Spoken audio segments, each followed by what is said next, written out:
tinitingnan mo ngayon. At saka ngayon, pinipilit niyang magpaliwanag. Kumbaga sa isda, sabi ko nga sa inyo, nahuli ka na ng balisasa, kahit ano pang gawin mo magpaikot-ikot, wala ka nang lalabas. At yun ang ano mga bayan, pag-usapan nga po natin. Ito pong, baga pahabol po ni Senator Marcoleta na kung saan po ay pinaliwanag po niya, kung paano po niya nahuli sa patibong. Ito pong si Risa Hontiveros, noong sila po ay nagdedebate doon sa plenaryo sa Senado nung nakaraang araw mga bayan. Mantakin mo mga bayan na forecast po pala talaga ni Senator Marcoleta dahil alam po niya na ito pong si Risa Hontiveros ay hindi po abogado.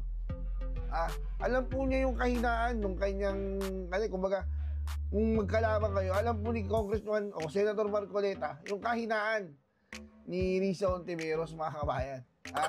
At doon nga po sa kahinaan ni Risa Hontiveros na siya po ay hindi po isang abogado, pinainan po niya o nilagyan po ng konting patibong. Ito pong si Risa, na kung saan ito pong si Risa ay kumagat naman po. Kumagat po doon sa patibong o pain ni Senator Marcoleta. Ngayon nga daw po, dahil nga nakapasok na o kumagat sa pain itong si Risa Hontiveros, hindi na po makalabas. Doon nga po sa argumento na kung saan ngayon po, ay sinita po siya maging ng Korte Suprema doon sa mali-mali po niyang pag-cite ng jurisprudence. Pantakin mo mga kabayan alam na po pala ni Senator Marcoleta ang mangyayari. Na ngayon po, ayon po kay Senator Marcoleta na kahit anong gawin mo, hindi ka na makakalabas Kasi mali ka na at the first place. Kahit ano pang gawin mo makilan, nabuking ka na ikaw ay walang alam. Para nga daw pong isda, na nahuli po dun sa parang lambat. Diba? Pinasok mo Pinasok mo yung argumento na yun na kung saan yung mga attorney lang ang nakakaalam diba? Ngayon, naniwala ka dyan sa chat GPT mo na pre-trial version. Patay ka ngayong bata ka. Diba? Pinasok mo yan Hindi ka ngayon makalalabas. Parang alam niyo yung mga kabayan yung sabi natin basketball, diba? Piling mo magaling ka sa basketball, piling mo magaling ka sa lahat. Ngayon, nandun ka na sa court, first 5 ka, di ba? Pagpasa sa ng bola, tinakbo mo. Bakit? Akala mo ganun kasi napapanood mo sa TV akala mo madali lang di ba? Sabi ng nanay mo, di, sali ka, madali lang yan. Tinakbo mo, traveling ka ngayon, Brad. Ganun lang rin po yun. Ngayon, hindi ka na makakaalis dun sa kahihiyan ginawa mo. Kahit na mag-sorry ka at umamin ka dyan, sasabihin mo pa, tao lang, nagkakamali. Diba? Wala na. Ano sabi ni Senator Marcoleta, nahuli ka na. Nahuli ka na. Sa sarili mong kagagawan. Para kang isda na nahuli sa isang lambat o patibong. Ito po mga kabayan panuorin po natin na yung pagpapaliwanag po dyan. Napakagandang pagpapaliwanag po ni Senator Marcoleta patungkol dyan sa ipinasok pagkakahuli sa patibong ni Risa Hontiveros. Senator Marcoleta, pasok po. Neutral kayo talaga? Hindi, ako brown. May ginagaya ako doon sa Senado na palagi naka-brown. Ganun ho ba? Hindi niyo ba napapansin yun? Palagi naka-brown? Sino ba naka-brown lagi doon? Ba't pa hindi nyo napansin naman yun? Akala ko kayong dalawa hindi kami pala tingin sa damit ko Oo nga Very observant kayong dalawa, yun ang aking... Kasi pag nakikinig po ako ng sa hearing po, nakapikit ako, ninanamnam ko po yung mga sinasabi. Kasi hindi ako tumitingin sa mga Si Nelson naman kahit nakapikit, tagusan ng tingin. Kasi pagka nagmulat ako... Hindi talaga, hindi nyo nakita? Hindi namin napansin. Kasi pag napapamulat ako ng... Reviewin nyo yung mga reels ng Senado. Lalo na yung mga nakakaraan at saka nung August 6. Para makita mo na merong gusto doon na... ewan ko, gusto niyang itanghal siguro yung kulay na to. Kaya naisipan ko, nakita ko meron pala akong ganitong kulay. Ayun. Maisuot nga. Ang nakita kong ganyan, naka-Amerikana, naka-suit, si Bato. Pero hindi, brown ba yun? Hindi brown yun. Hindi brown. Si Erwin Tulfo ho. Hindi. Babae. Babae. Ano ba naman kayo? Aba, Oo, yan ang sinasabi ko sa inyo eh. Oo. Ngayon ko lang, Brown pala ngayon yan. nga. Oo nga. Kulay Pilipino nga Wala. naman. Oo, kulay kaligatan nga pala, no? Magandang hapon po sa inyong lahat. Oo. Pasensya na po kayo sa dalawang kasama ko na nag-uulyanin na po. Eh, Kasi sana pagka- po ay masaya po kayong Aha. nakapanonood sa ating palatuntunan. Pag napapatingin po kasi ako doon sa, lalo sa plenary, Sen, ang nakikita ko lagi si Ma'am Cathy Binag eh. Wala naman siya ron ah. Nandun nung nakaraan, nung kayo, nasa gilid eh. Kasama si Ma'am Rowena Guanzon eh. At nakaabang nga sa inyo, sa mga sasabihin po ninyo. Magandang hapon po pala, Ma'am Cathy Binag. Ano? Minsan ay maging guest natin dito, Nelson. Gusto raw tayo makahuntahan eh. Aba, magandang balita yan. ha?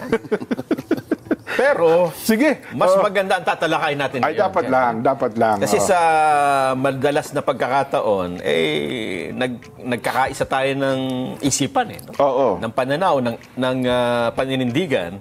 Pero sa pagkakataon ito, mukhang hindi po... Hindi kami sasang-ayon. Hindi ikaw muna, ako ang referee, ha? Parang hindi kami sasang-ayon Ayan. sa naging motion ninyo noong kayo po ay nag-privilege speech. May kanalaman dito sa impeachment ni BP Inday Sara. Ano ba yung tinutukoy mo dyan? Oo. Hindi mo sinasang-ayon. Doon sa pumayag po kayo, doon sa punto na i-archive na lamang yung impeachment complaint sa kabila na ang sabi po ng Supreme Court, void ab initio, unconstitutional, at pagkatapos ay Immediately Violative of executory. due process. iyan po, immediately Executive. executory. Kaya ang punto namin ang punto ko po doon sa bagay na yun, sir, dapat hindi kayo pumayag kasi may utos ng kataas-taasang hukuman eh. Una bes, wala kayong dapat jurisdiction. Ngayon, in-archive ninyo. Kumbaga, nasa pangangalaga ninyo. Di ang dating tuloy, nasa pangangalaga pa niyo usapin na yun. Parang Sen. nagkaroon ng jurisdiction. Oo. Hindi, sinundan ko na lang kasi ang kanilang kagustuhan sapagkat wala naman ay sa ating tuntunin niyang motion to dismiss. Hindi nila makita. Okay. Kesa naman sa makipag-away pa ako na wala nga naman doon sa rules ng Senate. Yun. Opo. Ngayon, kung ipapaliwanag ko yung prinsipyo ng residual power, baka hindi nila lalong maintindihan at lalong humaba. Meron Kasi- pa gano'n. Ay, neophyte kayo, Sen, eh. Dapat hindi nyo muna Kaya nga, ayoko nga ipaliwanag sa kanila. Opo. Baka gusto ko pa rin panatilihing neophyte ako eh. Ayun. Kasi sa tuntunin, Opo. yung neophyte, Nakatahimik lang. palagi kang by rule of thumb, pagka neophyte ka, 1 taong kang tahimik. Abay, sa lower house ka, natotoo po yan, ha? Nakikinig ka lang, Opo, nag-aaral ka. Mas marami yung pakikinig at pag-oobserba Opo. Pag-aaral. kesa sa ikaw humahalo na sa salitaan. Yes po, oo. Unwritten rule yan, Sen, eh. Di ba? Unwritten rule yun. Opo. Dahil nga naman dun sa kakailanganin mo yung maraming mga karanasan. Opo. Tsaka seniority rule ho yan, eh. Lalong-lalo na ay mga kasama mo naman talaga matagal na ron. So, Opo. mas maganda yung ikaw ay nag-observe, Opo. nag-aaral, makakatulong sa iyo para sa ganun. Kung nasa tamang panahon na ang pagsasalita mo, makaagapay ka naman doon sa kanilang kasanayan. Tama po naman yun, Kaya kung gusto ko sanang ipaliwanag yung residual power, Residual power. Opo. na ang ibig sabihin nun, kahit na inallocate mo lahat ang mga power sa lahat ng mga bahagi ng ahensya ng gobyerno, palaging merong natitira. Kaya residual. Nakaugnay ng na-inherent sa iyo yun. Okay. Kaya sinabi ko sa kanila ganito. Opo. Oo nga, wala sa ating rules. Kaya lang baka hindi nila masyadong masakyan ng residual power. Sa atin kasi ako nakatoka yung gawain na sinabi ng Korte Suprema, Opo. immediately executory. Tama po. Sino ka kung mag-execute nun? Wala namang ibang inuutosan, kundi kayo lang. Alam ka Senado. naman yung bastonero sa palengke ang mag-execute nun. Oho. Hindi ba? Opo, Alam ka oo. naman yung chief of police ng isang munisipyo. Hindi pwede yun eh. Sa amin lang talaga nakaukol yung gawain. Sinabi niya, yung impeachment complaint na yan, unconstitutional, null and void ab initio, Opo. violative of due process. Kahit hindi niya this is immediately executory. O ibig sabihin yan, may gagawa. May magsasakatuparan nung kanyang sinabi. Sino ba yun? Kanino ba naka-address yun? Sa amin. Yes, sa Senado O ngayon, po yun. sabi niya, wala yung motion to dismiss. wala sa tuntunin natin. Ngayon, gusto ko sanang imungkahi, kaya lang ayoko nang humaba eh. Meron pa akong gustong imungkahi bukod dun sa residual power.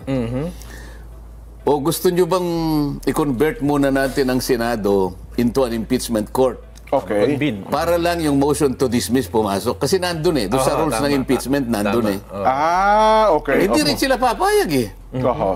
Ba't naman kami papayag? Ano kami bali? Sasabihin na naman nila. So hindi mo magagamit. Magagamit mo lamang yung motion to dismiss kapag ka yung Senado, kinonvene nila yung sarili nila at transform nila ang sarili nila into an impeachment court. Nandoon yung rules of court Okay. that will be used suppletorily. O, kung kikilalanin ninyo, papayag ako na susumpa muna tayo, i-establish natin ang impeachment court, at saka ako magmo-motion to dismiss. Kasi nandun yung rules of court. Hindi rin sila papayag, di ba? Yung punto naman do sa yung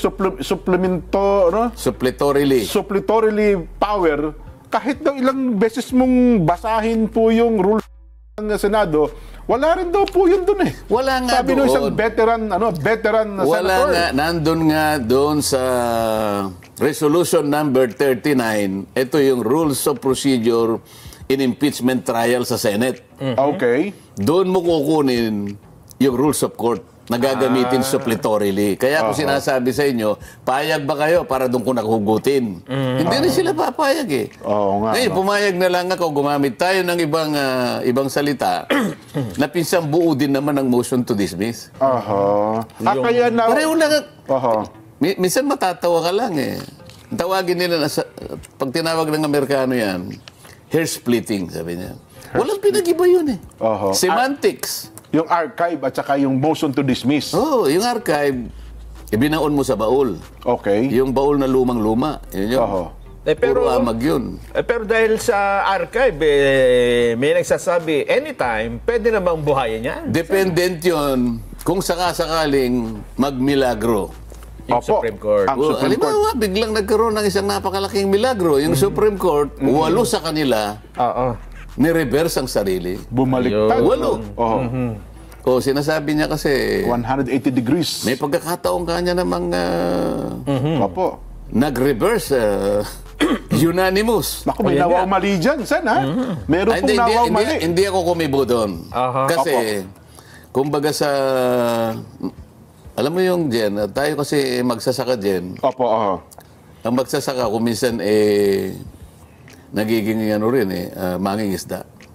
Okay. Magkahalo yun eh.